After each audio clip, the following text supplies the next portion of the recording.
Friends, આજે હું તમારા માટે મોદકની રેસીપી લઈને આવી છું. આ મોદક ઉપવાસમાં પણ ખાઈ શકાય છે અને માત્ર 5 જ મિનિટમાં ગેસ સળગાવ્યા વગર તૈયાર થઈ જાય છે.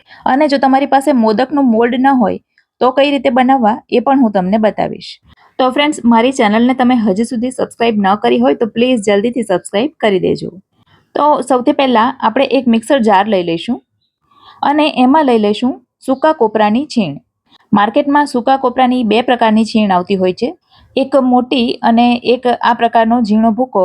તો એમાંથી ઝીણો ભૂકો આવે છે એ લેવાનો. તો 2 કપ ભરીને મેં કોપરાની છીણ લીધી છે અને વજનમાં એ 100 ગ્રામ છે. હવે 1 કપ ભરીને લઈશું દળેલી ખાંડ. દળેલી ખાંડના બદલે તમે આખી ખાંડ પણ લઈ શકો છો, પણ આખી ખાંડ લીધી હોય તો એનો બરાબર પાવડર કરવો જરૂરી છે. હવે લઈશું અડધો cup milk powder. Milk powder ઉમેરવાથી મોદક એકદમ માવાદાર બનશે. તો અહીં મેં આ પ્રકારનું ડેરી વ્હાઇટનર આવે છે એ લીધું છે અને 10 રૂપિયાના આ નાના પાઉચ આવે છે એમાંથી 2 પાઉચ લીધા છે. હવે મિક્સરમાં બધી વસ્તુને સરસ રીતે પીસી લઈશું. આમ તો બધી વસ્તુ પાવડર ફોર્મમાં જ છે, પણ મિક્સરમાં ફેરવવાથી કોપરાનો જે ભૂકો છે એ સરસ પાવડર જેવો થઈ જશે. તો મિક્સરને રોકીને ચલાવવાનું, જેથી સરસ રીતે બધું મિક્સ થઈ જાય. તો આ રીતે બધું સરસ રીતે મિક્સ થઈ ગયું છે અને કોપરાનો પણ સરસ ઝીણો પાવડર થઈ ગયો છે. આમાંથી એટલા સરસ મોદક બને છે ફ્રેન્ડ્સ, અને ખૂબ જ ઝડપથી બની જાય છે. અને મિલ્ક પાવડર મિક્સ કર્યો છે છતાં પણ એ તમે જો ફ્રીજમાં રાખો તો 10 થી 15 દિવસ સુધી ખરાબ નથી થતા. અને ઘી કે તેલની પણ જરૂર નથી પડતી. તો બધા પાવડરને એક બાઉલમાં ટ્રાન્સફર કરી લીધો છે. હવે અહીં મેં અડધો કપ દૂધ લીધું છે અને દૂધને સાધારણ હુંફાળું કરી લીધું છે. હવે આ દૂધને ચમચી વડે તૈયાર કરેલા મિશ્રણમાં રેડીશું. ચમચીથી એટલા માટે રેડવાનું કે આમાં ખૂબ જ ઓછા દૂધની જરૂર પડતી હોય છે, તો ચમચીથી રેડીએ તો વધારે નહીં થઈ જાય. તો પહેલાં મેં 5 નાની ચમચી જેટલું દૂધ લીધું છે અને આ મિશ્રણને દૂધ સાથે મિક્સ કરી આપણે એક લોટ જેવું તૈયાર કરીશું. જે રીતે આપણે રોટલીનો લોટ બાંધીએ છીએ બસ એ જ રીતે આને પણ આપણે બાંધવાનો છે.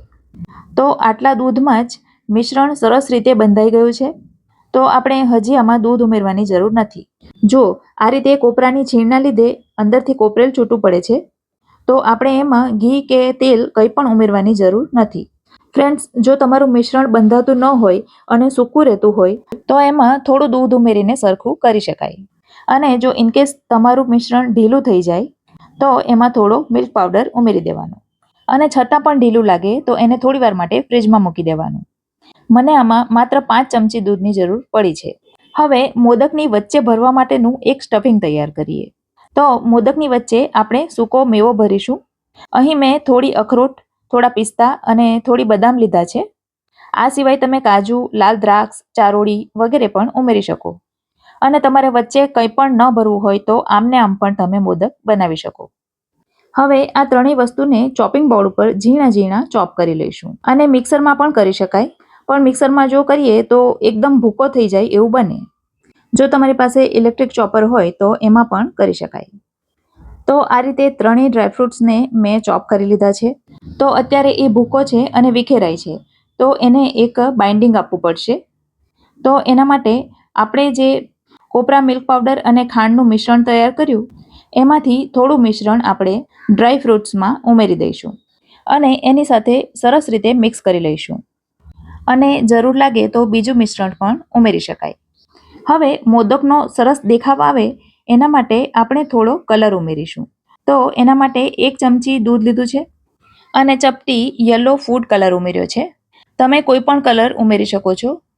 અને મારો કલર પાવડર ફોર્મમાં છે તો મેં દૂધ સાથે ઉમેર્યો છે, પણ જો તમારો કલર લિક્વિડ હોય તો તમે ડાયરેક્ટ પણ ઉમેરી શકો.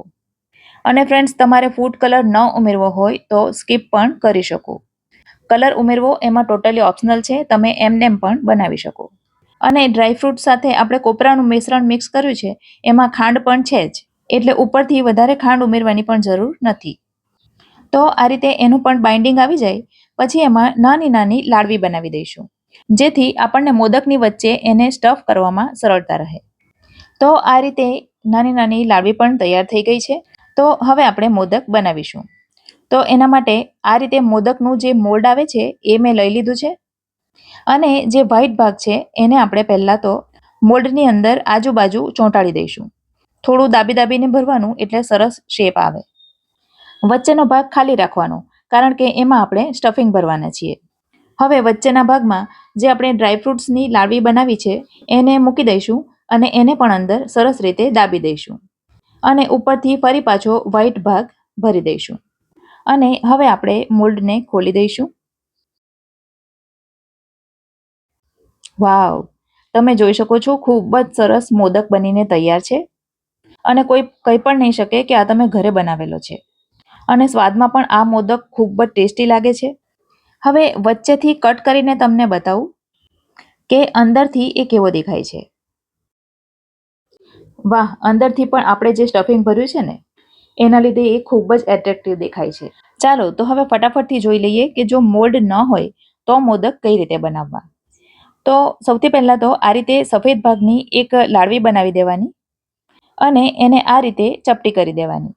અને ત્યાર પછી એમાં ડ્રાયફ્રૂટ્સવાળી લાડવી વચ્ચે સ્ટફ કરી દેવાની. સાચવીને ફરતેથી સફેદ ભાગ આવે એ રીતે બંધ કરી દેવાનું અને એક ગોળ લાડુ બનાવી દેવાનું. ત્યાર પછી આ રીતે એને મોદક જેવો શંકુ આકારનો શેપ આપી દેવાનો. અને ત્યાર પછી એક ચમચીનો પાછળનો ભાગ અથવા તો ચપ્પુ પણ લઈ શકાય. આ રીતે એના મોદક જેવા કાપા કરી દેવાના. 2 કાપાની વચ્ચે હજી પણ મેં કાપા કરી દીધા છે, જેથી સરસ મોદક જેવો દેખાવ આવે.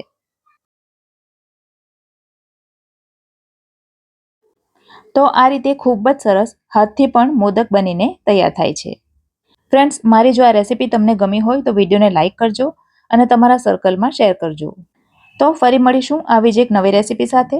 ત્યાં સુધી મને રજા આપો. આવજો.